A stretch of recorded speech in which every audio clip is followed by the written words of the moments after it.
देखिए, supreme court ने क्या किया है कि मुस्लिमों को लेकर के एक नया कानून बनाने जा रही है।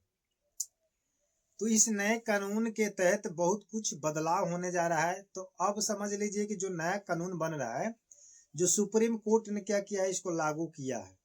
और इसके तहत आप लोगों को अब किस किस चीजों पर बदलाव किया जाएगा, ये आप लोग को जानना पड़ेगा।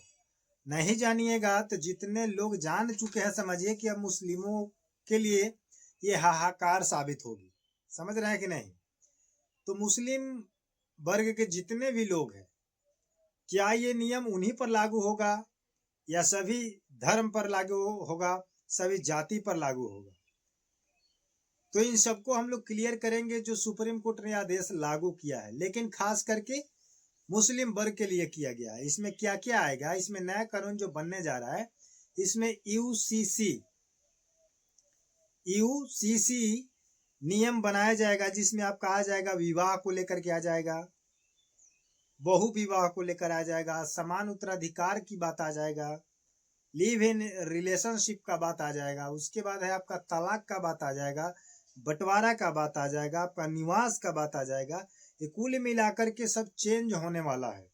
तो अगर आप इस चीज को नहीं जानते हैं तो आप बाद में क्या हो सकता है कि फंस सकते हैं, क्योंकि गवर्नमेंट जो नियम लागू करने जा रही है, इस नियम को जानना आपके लिए बहुत जरूरी है। तो वीडियो को पूरा देखिएगा, स्किप मत कीजिएगा। बस आप लोगों से इतना ही रिक्वेस्ट है कि वीडियो को पूरा देखिएगा कि आखिर यूसीसी क्या है, यूसीसी जो लागू होने जा रही है वो क्या है, इसका मतलब क्या होगा, इसके अंतर्गत आपको कौन कौन से नियम को क्या करना चाहिए, रखना चाहिए, या आपका साथ जो ये नियम लगाया जा रहा है क्या सही है या गलत है, इसका विरोध होना चाहिए या नहीं होना चाहिए, ये आप लोग स्पष्टता क्लियर कीजिएगा। चलिए हम बात करने जा रहे हैं कि ये जो यूसीसी लागू हुआ था, सबसे पहले उत्तराखंड में जो लागू हुआ था 2024 के बाद गुजरात में 25 मार्च 2026 को यूसीसी बिल पास किया। ठीक है, उसके बाद क्या कर रहा है कि यह कानून विवाह, तलाक, उत्तराधिकार और लिव इन रिलेशनशिप के लिए सभी धर्मों के लिए एक समान अनुसूचित जनजाति को छोड़ करके लागू करता है। यानी कि ये यूसीसी जो लागू होगा, इसके अंतर्गत सभी धर्मों के लिए इस नियम पर लागू किया जा रहा है। समझ गए कि नहीं? यानी कि इसका कहने का मतलब है, यूसीसी का मतलब है कि किसी का एक देश, जैसे आपका भारत देश है, तो इसी देश में सभी धर्म के लोग रहते हैं, सभी जाति के लोग रहते हैं, हिंदू, मुस्लिम, सिख, ईसाई सभी लोग रह रहे हैं। तो ऐसे कहने का मतलब है कि इस देश में सभी के लिए एक ही कानून होना चाहिए, एक ही लॉ होना चाहिए, एक ही नियम होना चाहिए। ऐसा नहीं है कि मुस्लिमों के लिए कुछ अलग होना चाहिए, हिंदू के लिए कुछ अलग होना चाहिए, सिख के लिए कुछ अलग होना चाहिए, हैं, ईसाई के लिए कुछ अलग होना चाहिए, बौद्ध के लिए कुछ अलग होना चाहिए। तो ऐसा बात नहीं होना चाहिए। यूसीसी बिल पास यही होता है कि इसमें ये स्पष्ट किया जाता है कि इसमें जो नियम बनेगा सभी के लिए समान होगा, एक बराबर होगा। समझ रहे हैं कि नहीं बात को? तो एक देश में एक ही कानून होना चाहिए, ऐसा नहीं है कि अलग अलग होना चाहिए। चाहे घर हो, समाज हो, गांव हो, देश हो, राज्य हो, जिला हो, लागू नियम एक ही होना चाहिए, अलग अलग नहीं होना चाहिए। समझ रहे हैं कि नहीं बात को? अब इसमें आगे जो लिखा है आपको हम पूरा क्लियर करने का प्रयास करेंगे कि इसमें तलाक को लेकर के, उसके बाद आपको विवाह को लेकर के, सभी चीजों को लेकर के इसमें मतलब स्पष्टता क्लियर किया गया है। तो इसमें हम चलिए बात करते हैं और बढ़िया से बारीकी से समझेंगे। उसके बाद इसमें लिखा है कि यूसीसी के प्रमुख नियम और प्रावधान गुजरात उत्तराखंड मॉडल के हिसाब से पूरे देश में लागू किया जाएगा, जो सुप्रीम कोर्ट का आदेश है। समझ रहे बात को? फर्स्ट नंबर में आपका नियम को चेंजिंग में कह रहा है कि विवाह पंजीकरण अनिवार्य है। शादी के 60 दिनों के भीतर रजिस्ट्रेशन कराना अनिवार्य है, न कराने पर 10,000 का जुर्माना लग सकता है। यानी कि अगर आप शादी विवाह करते हैं तो उसका रजिस्ट्रेशन आपको करवाना पड़ेगा, चाहे आप किसी भी धर्म से है, किसी भी जाति से, किसी भी मजहब से हैं। समझ गए? हिंदू हो चाहे मुस्लिम हो चाहे कोई भी हो, उसको रजिस्ट्रेशन कराना पड़ेगा 60 दिन के अंदर कि आप मैरिज हो चुके। अगर नहीं कराते हैं तो इसके लिए आपको 10,000 का जुर्माना भरना पड़ेगा। आगे इसमें लिखा है कि बहु विवाह पर रोक। किसी भी धर्म में एक से अधिक जीवित पति होने पर पूरी तरह से प्रतिबंध रहेगा। कहने का मतलब है कि बहु विवाह मतलब समझ रहे हैं कि अगर एक बार शादी हो चुका किसी लड़की का, अगर मान लीजिए कि खुदा न खास्ते भगवान ऐसा न करे कि उसका पति अगर मान लीजिए कि डेट कर गया, चाहे शादी 6 महीना, साल भर, 5 साल, 2 साल जो भी हुआ, और उसका पति डेट कर गया, तो ऐसे में क्या होता है कि उसके घर वाले क्या करते हैं कि उस लड़की के साथ या उस लड़के के साथ, ऐसा नहीं है कि केवल लड़की के साथ है, लड़के के भी साथ हो सकता है कि अगर लड़का का शादी हुआ, उसकी पत्नी डेट कर गई, तो फिर उस लड़के का शादी हो जाता है या उस लड़की का शादी करा दिया जाता है।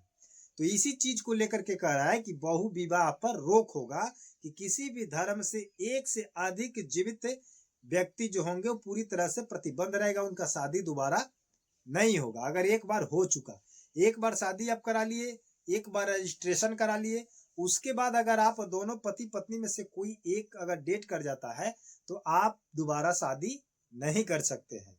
आई होप कि आपको क्लियर हो, समझ में आ चुका। अब आगे बात करते हैं कि समान उत्तराधिकारी अधिकार, यानी कि जो बंटवारा का नियम है, हिंदू में कुछ अलग है और मुस्लिम में कुछ अलग है।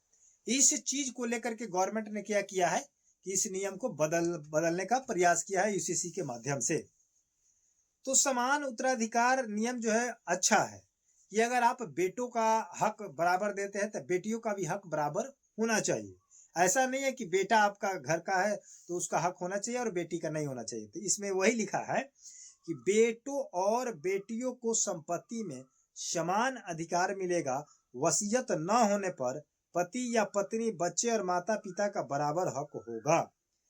यानी कि पैतृक संपत्ति है, चाहे कोई भी संपत्ति है, बाप दादा का कोई भी संपत्ति है, तो उसमें बेटा हो चाहे बेटी हो, उसमें संपत्ति क्या है, सभी के लिए बराबर है। उसमें कोई किसी का मतलब ऐसा नहीं होगा कि बेटों को ज्यादा दिया जाएगा, बेटियों को कम दिया जाएगा। समझ रहे बात को? ऐसा होता है, अभी तक होता था, होता है। हिंदू में कुछ अलग है, मुस्लिम में कुछ अलग है, मुसलमान में भी कुछ हिसाब से बेटियों को दिया जाता है, जो बेटों को ज्यादा दिया जाता है। लेकिन हिंदू धर्म में क्या है कि बेटियों को हिस्सा न दे करके बेटे का ही हिस्सा रखा जाता है, माना जाता है। लेकिन इसमें कहा जा रहा है कि सबको बराबर मिलना चाहिए, यही नियम लागू किया जाएगा। लेकिन कह रहे कि वसीयत न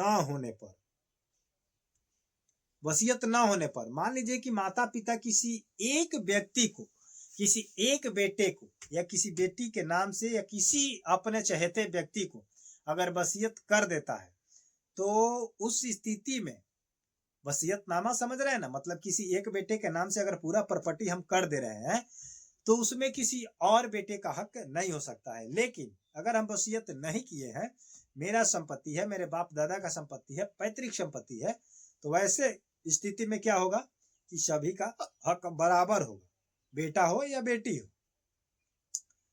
अब बात करते हैं कि लिव इन रिलेशनशिप का पंजीकरण। इसमें कह रहा है कि लिव इन में रहने पर रहने वालों को रजिस्ट्रेशन कराना अनिवार्य है, जिसमें निवास प्रमाण पत्र, जन्म तिथि और आधार कार्ड की आवश्यकता होगी। लिव इन रिलेशनशिप समझ रहे हैं ना? जैसे मान लीजिए कि कोई लड़का लड़की अपने मतलब अपने हिसाब से, अपने पसंद से, मान लीजिए कि एक दूसरे को चाहते हैं, जिसको आप लोग प्रेम के नाम से भी जानते हैं, तो अगर ये रहना चाह रहे हैं, अगर रह रहे हैं, तो आपको पंजीकरण कराना पड़ेगा। बिना पंजीकरण के आप एक दूसरे के साथ में नहीं रह सकते हैं। अगर रहते हैं, अगर पकड़े जाते हैं तो आप पर कार्रवाई की जाएगी, आप पर जुर्माना लगाया जाएगा। समझ गए? और अगर रजिस्ट्रेशन करा लेते हैं तो आप रह सकते हैं। आप कहीं भी किसी कोने में, भारत के किसी कोने में रहेंगे तो आपको कोई नुकसान नहीं होगा। लेकिन उस चीज को कराने के लिए कह रहा है कि निवास प्रमाण पत्र होना चाहिए, जन्म तिथि होना चाहिए और आधार कार्ड की आवश्यकता है। इतना बात समझ रहे हैं? अब बात करते हैं हम लोग तलाक को लेकर के। चलिए तलाक पर बात करते हैं। तलाक के नियम में क्या कह रहा है कि एक तरफा तलाक, जैसे 3 तलाक जो आपका लागू हुआ था, उस पर रोक होगा और तलाक की प्रक्रिया सभी के लिए एक समान होगा। कहने का मतलब है कि देखिए मुस्लिम लोगों में क्या होता था पहले कि 3 तलाक का नियम था, लेकिन इस 3 तलाक पर रोक लगेगा। आप एक ही तलाक दे सकते हैं, लेकिन एक तरफा तलाक नहीं दे सकते हैं। अगर एक तरफा तलाक देते हैं तो मंजूरी नहीं होगा। तलाक का मतलब डिवोर्स का मतलब होना चाहिए कि दोनों तरफ से होना चाहिए और एक ही तलाक होना चाहिए। ऐसा नहीं है कि आप बार बार दे सकते हैं, 3 बार 2 बार शादी करेंगे और बार बार तलाक देते रहेंगे। शादी के लिए तो रोक लग ही रहा है कि 1 से 2 नहीं करना है, तो जब 2 शादी आप करेंगे ही नहीं तो तलाक आप 2 और 3 4 दे नहीं सकते हैं। एक करिएगा और एक दीजिएगा, उसके बाद अगर तलाक दे देते हैं तो फिर शादी आप करेगा नहीं, अकेले आप भी रहिए, अकेले वो भी रहेंगे। समझ गए बात को? इसलिए अब तलाक देना सोच समझकर ही आपको देना पड़ेगा, क्योंकि आप भी अकेले हो सकते हैं और जो देने वाला है वो भी अकेले हो जाएगा। ऐसा नहीं है कि तलाक अगर आप दे देते हैं तो आप शादी कर लीजिएगा। ये नियम आपका कानून बनने जा रहा है, समझ गए? यूसीसी के माध्यम से। उसके बाद है कि तलाक का एक ही प्रक्रिया सबके लिए समान होगा। सबका तलाक होगा कोर्ट के माध्यम से होगा। पहले मुस्लिम में क्या होता था कि मुस्लिम लोगों को एक अपना मतलब रवैया है, जो अपने मतलब पंचायत के हिसाब से, अपने मौलाना के हिसाब से मौलवी लोग आपस में क्या करते हैं, लड़की पक्ष और लड़के पक्ष को बैठा करके और वो लोग अपने पेपर के हिसाब से अपना कबूलनामा कर लेते हैं और तलाक वहां पर क्या हो जाता है, हो जाता है। दोनों तरफ के मौलवी के सामने हो जाता है। लेकिन इस चीज पर रोक लग रही है, ये चीज आपको अब नहीं कर सकते हैं। ऐसा नहीं है कि आप अपने घर पर तलाक ले लीजिएगा, दे दीजिएगा और आपका छुट्टा छुट्टी हो जाएगा। इस चीज को आपको कन्फर्म जाकर के हाई कोर्ट या सुप्रीम कोर्ट या कोई भी सिविल कोर्ट हो, वहां से आपको प्रक्रिया लागू करना पड़ेगा और वहां से एक वकील के माध्यम से आपको हायर करके और वहां पर डिवोर्स का प्रक्रिया लागू करके और डिवोर्स देना पड़ेगा। और एक ही प्रक्रिया होगा, हिंदू मुस्लिम सिख ईसाई जो भी होंगे सबका एक प्रक्रिया होगा और डिवोर्स होगा।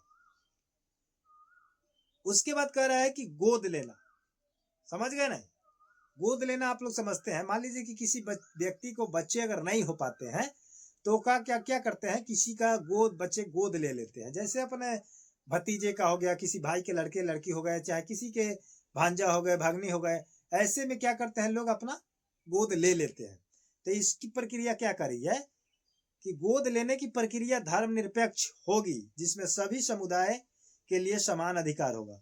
यानी कि आप इसमें कोई धर्म का मान्यता नहीं रहेगा। आप किसी भी धर्म का है, आप किसी भी धर्म से अगर गोद लेना चाहते हैं, अगर आप वहां पर आपको मतलब संतुष्टि है, सपोर्ट है, तो आप कर सकते हैं। ऐसा नहीं है कि हिंदू है तो हिंदी में ही करेगा।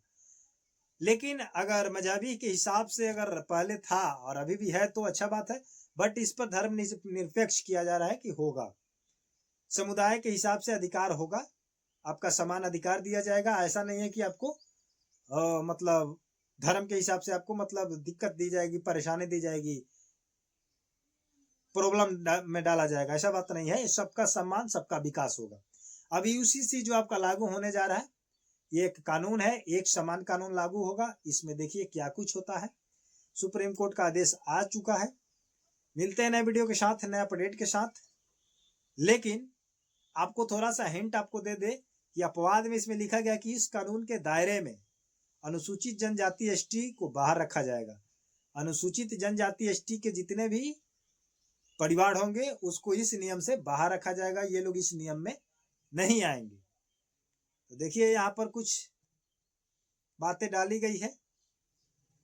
फिर इसमें लिखा गया है कि उद्देश्य क्या है। उद्देश्य में कह रहे हैं कि पर्सनल लॉ को खत्म कर नागरिक मामलों में समानता लाना है। यानी कि पर्सनली लॉ को, यानी कि हिंदू मुस्लिम एक्ट को जो लागू किया गया था, इस सभी को खत्म करके एक इंडियन लॉ रहेगा, सभी के ऊपर लागू होगा। विरोध में लिखा गया है कि विपक्षी दल और all India Muslim personal law board ने इसे असंवैधानिक बताते हुए कोर्ट में चुनौती देने की बात कही है। यानी कि विपक्षी दलों के लोग हैं, नेता हैं, वो इस नियम को नहीं मान रहे। इस नियम को रोक लगाने के लिए क्या किए हैं, कोर्ट में चुनौती दायर किए हैं। तो क्या इस पर विरोध करना चाहिए या नहीं करना चाहिए, ये तो आप लोग स्पष्टता क्लियर बता सकते हैं कि जो नियम लग रहा है पूरे देश में कि एक नियम, एक लॉ, एक रूल सभी के ऊपर होना चाहिए, छोटा बड़ा, हिंदू मुस्लिम सिख ईसाई सभी के ऊपर। तो आप अगर एक समान चाहते हैं तो एक समान अपना लिखिए, अगर अलग अलग चाहते हैं तो अलग लिखिए, अगर आप विरोध करना चाहते हैं तो विरोध वाले लिखिए।